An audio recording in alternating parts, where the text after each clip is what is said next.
relationship for the state level. I'll turn it over to Mike to describe his work in the great state of Utah. Thanks, Dan.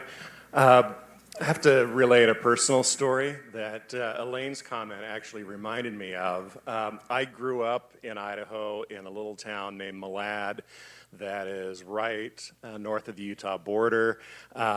It's the home of the Utah Lottery because we have the number 1, number 2, and number 4 stores in lottery ticket sales in Idaho because everyone comes from Utah to buy lottery tickets.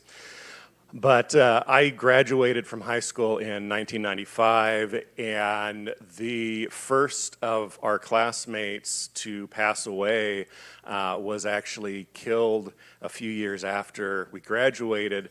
She was a student at the University of Idaho, and she was killed in a car crash commuting up to school. So yeah, I'd almost forgotten about that until Elaine mentioned the University of Idaho, and so yeah, that's definitely something that we want to keep in mind, that this is something that can save a lot of lives too. I have been working for almost a decade now on how we can expand passenger rail across Utah and meet our growing and ever-changing population demand. On this map, the thin blue line is the existing California Zephyr route that goes from Chicago to San Francisco. The gold highlighted section between Ogden and Provo is where we have our front-runner commuter rail system.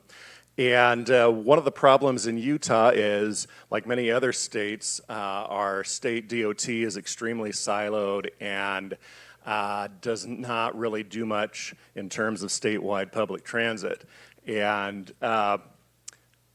because of that, we have no one advocating for, or at least no one in the government at the state level advocating for statewide transit.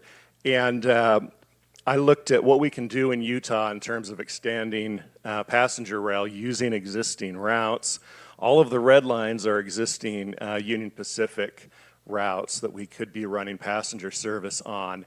And we have significant growing population in the north in Logan and also in the south in St. George. We also have Moab over on the east that is one of our huge tourist draws. And to highlight how things have changed and why we need to not just look at routes that existed in the past, but look at what our future demographics are going to be. We have a blue line that goes between Cedar City and St. George. That would have to be a bus connection, at least to start, because St. George has never had a passenger train go to it because St. George has never had a rail line. And because prior to the 1960s and 70s, St. George was a very tiny farming town, and its population has now boomed to the county population is about to hit 200,000. And so yes, we need to definitely look at how our demographics are changing and be able to adapt to that. Thanks, Mike. And to be able to really